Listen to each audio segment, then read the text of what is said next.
Shri Venkateswara gold తాకట్టులో ఉన్న మీ బంగారాన్ని విడిపించి కొనబడును.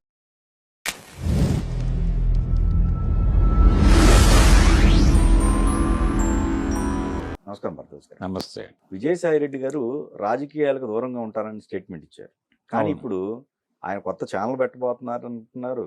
పార్టీకి సంబంధించి ఒక కొత్త పార్టీ అంటున్నారు. అంటే ఆ, రాజకీయాలలో చెప్పిన మాట మీద నిలబడటం అనేది చాలా తక్కువగా ఉంటుందండి. ఉమ్, అంటే రాజకీయ సన్యాసం అన్నప్పుడే ఆయన చెప్పాడు, నేను మళ్ళీ ఎంటర్ అయ్యే సందర్భము కాలము వస్తే మళ్ళీ నేను రావచ్చు కూడా అనే మాట జోడిస్తూనే ఆ రోజు కంక్లూడ్ చేశాడు ఆయన. ఒకసారి ఆ పాత ప్రెస్ మీట్ వింటే అర్థమవుతుంది. ఉమ్, ఆయన ఏమీ శాశ్వతంగా రాజకీయ రంగం వదిలేస్తున్నాను అన్నట్టుగా అనలేదు.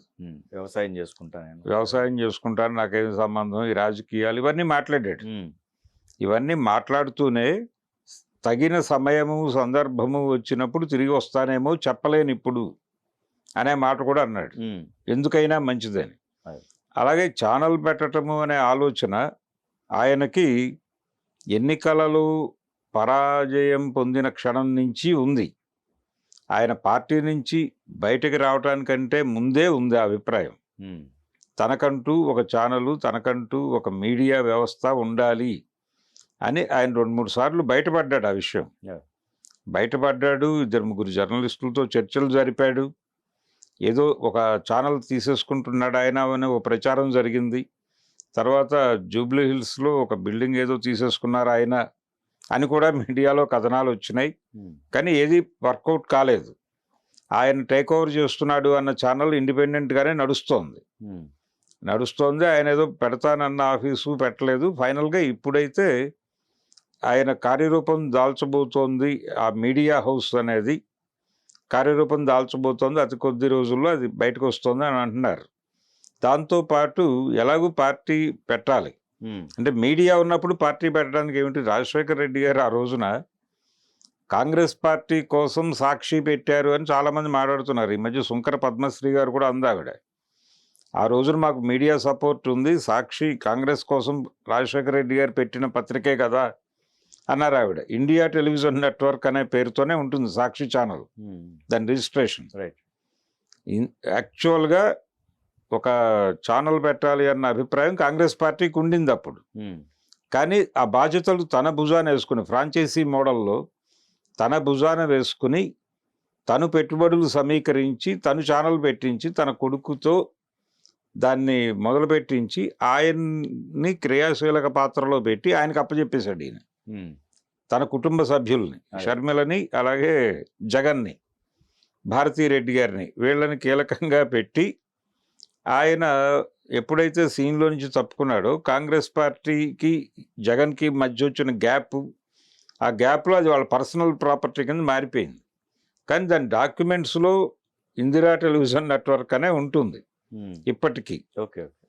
అయితే ఇలా ఛానలు, పేపరు పెట్టాలి అనే ఆలోచన రాజశేఖర రెడ్డి గారిలో ఆవిర్భవించడానికి రీజన్ ఏంటంటే 2004 ఎన్నికల్లో గెలిచినప్పుడు ఎవరు ముఖ్యమంత్రి అనే విషయంలో క్లారిటీ లేదు అప్పటికి. ఉమ్, అంటే డి శ్రీనివాస, అంటే డిఎస్ఆ, ఎంఎస్ఆ, ఎం సత్యనారాయణరావు కూడా పోటీలో ఉన్నట్టుగా మాట్లాడారు. ఉమ్, వైఎస్ఆర్, ఈ 3 ఎస్సుల్లో ఏ ఎస్సు సీఎం కాబోతోంది అనేది ఒక చర్చ మీడియా మొదలుపెట్టింది. ఉమ్, మొదలుపెట్టినప్పుడు ఎం సత్యనారాయణరావు గారు విజయవాడలో ప్రెస్ మీట్ పెట్టి, నేను ఆ రేసులో లేను, అనవసరంగా నా పేరు రాయకండి అని చెప్పాడు ఆయన. ఓకే. చెప్పి ఆయన తప్పుకున్నాడు సీన్లో నుంచి. అప్పుడు డిఎస్, వైఎస్ మాత్రమే ఉన్నారు రేసులో. ఆ టైంలో వైఎస్ రాజశేఖర రెడ్డి గారు ఒకవేళ ఏదైనా తేడా జరిగి తను కాకుండా ఇంకొకరు సీఎం అయితే ఇమ్మీడియట్గా బయటకు వచ్చేసి ప్రాంతీయ పార్టీ పెట్టాలి అని అనుకున్నాడు ఉమ్, కాన్షియస్గా. అనుకున్నప్పుడు పార్టీ పెట్టి దాన్ని జనంలోకి తీసుకెళ్ళడానికి ఒక పేపరు, ఛానల్ ఉండాలి అనే ఆలోచన కూడా అప్పుడు పుట్టింది. ఓకే. ఓకే. ఆయన సీఎం అయ్యాడు. ఉమ్, అయిన తర్వాత ఎందుకైనా మంచిది ఉండాలి అని కాన్షియస్గా మొదలుపెట్టిందే సాక్షి పేపరు, టీవీ ఛానల్. అది జగన్ని వీళ్ళందరినీ ఇన్వాల్వ్ చేయటం కూడా ప్రోగ్రాంలో భాగమే. ఓకే. రేపు ఎప్పుడైనా కాంగ్రెస్తో విభేదాలు వచ్చినా ఇది మనతోనే ఉంటుంది అనే ముందస్తు అభిప్రాయం ఉంది ఆయనకి. రైట్. ఉండి పార్టీని మెప్పించడం కోసం ఇందిరా టెలివిజన్ నెట్వర్క్ అనే పేరుతో ఆ డాక్యుమెంటేషన్ చేయించాడు. అంతవరకే. Okay okay. అంతవరకే ఇందిర కానీ అది టోటల్గా ఆయన పేరుతో జరిగిన డాక్యుమెంటేషనే. అది దానికి సంబంధించి కాంగ్రెస్ పార్టీ వాళ్ళు ఇప్పటికీ మాట్లాడుతూ ఉంటారు అమాయకంగా. మాట్లాడతారు కానీ వాళ్ళు ఎప్పుడు లీగల్ ఫైట్కి వెళ్ళలేదు. లీగల్ ఫైట్కి వెళ్ళొచ్చు.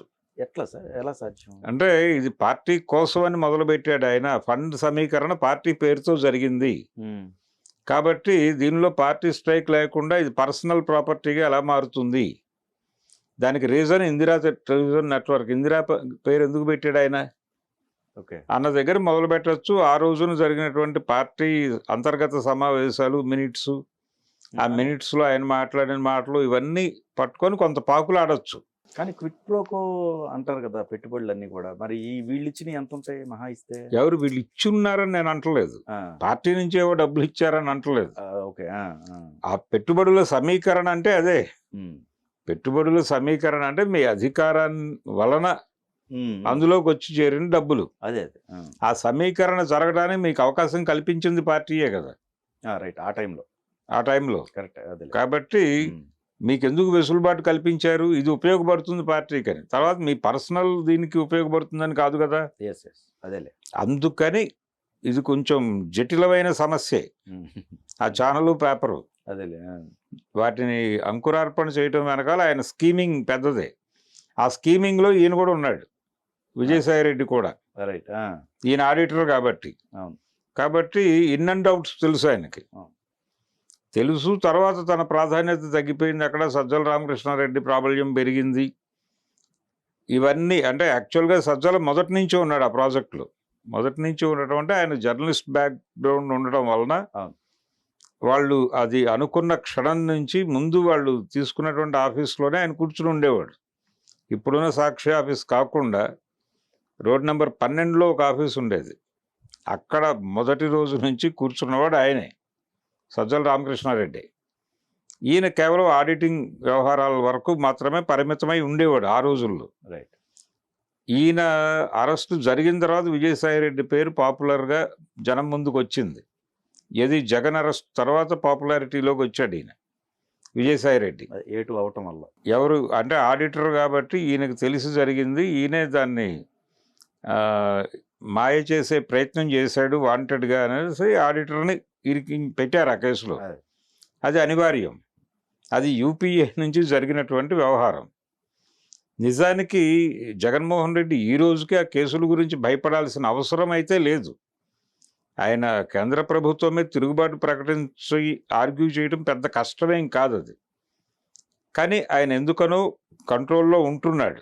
అది ఆయన గొడవ, పర్సనల్ గొడవ అది.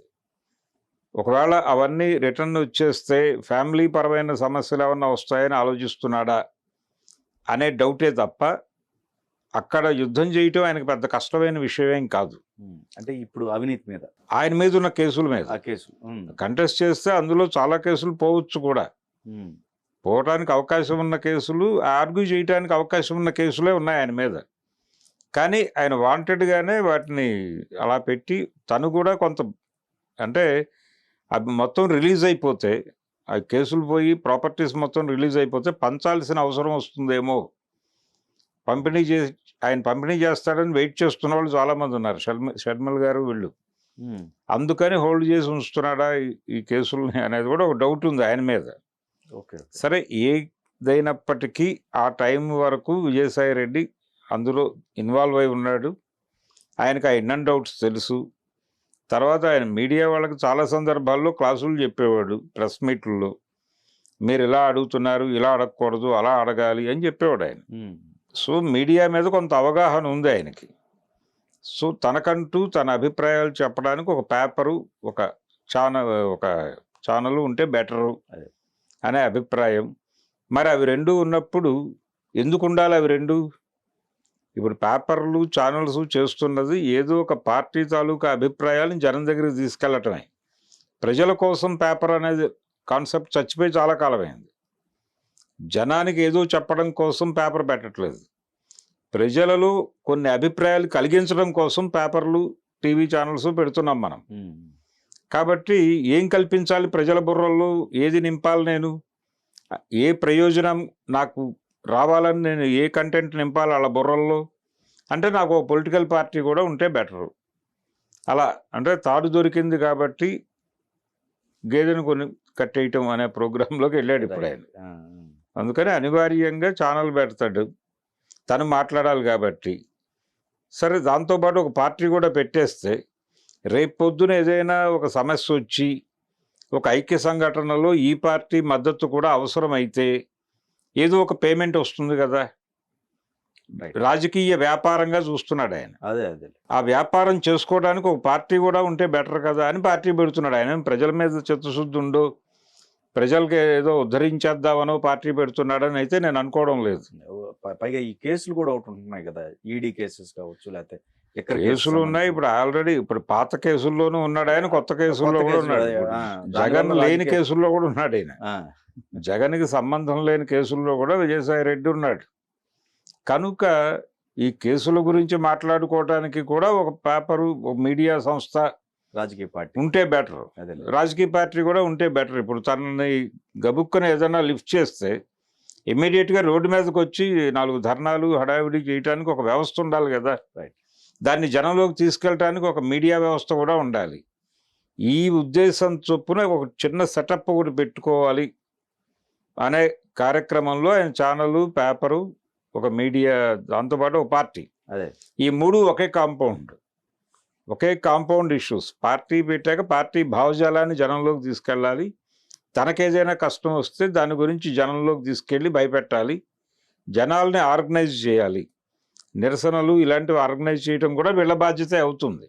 కాబట్టి అలాంటి బాధ్యతాయుతమైన ఒక సంస్థని, ఒక రాజకీయ సంస్థతో పాటు ఒక మీడియా వ్యవస్థ, ఇవన్నీ తన కంట్రోల్లో ఉంటే తను మూవ్ అవటానికి ఈజీగా ఉంటుంది అని భావించి ప్రకటన చేసినట్టుగా అర్థమవుతుంది. ఆయన ఓపెన్గా ఇంకా ప్రకటించలేదు, కానీ ఈ ఆలోచనలు అయితే ప్రపంచానికి తెలుసు. అవును, ఆయన ఈ కార్యక్రమాలు చేయబోతున్నాడు అనే విషయం తెలుసు. ఆయన జగన్తో కొంత డిఫర్ అయిన క్షణం నుంచి సాక్షి వాళ్ళు కొంచెం ఆయన్ని డిఫేమ్ చేయడానికి ప్రయత్నం చేశారు. ఆ డిఫేమ్ చేయటం కోసం సాక్షి ప్రయత్నం చేయటం కూడా ఆయన్ని కొంచెం మండించింది. ఆ మంటల నుంచి కూడా ఈ నిర్ణయాలు పుట్టాయి. సో ఏదో ఒకటి చేస్తాడని ఛానల్ వస్తుంది.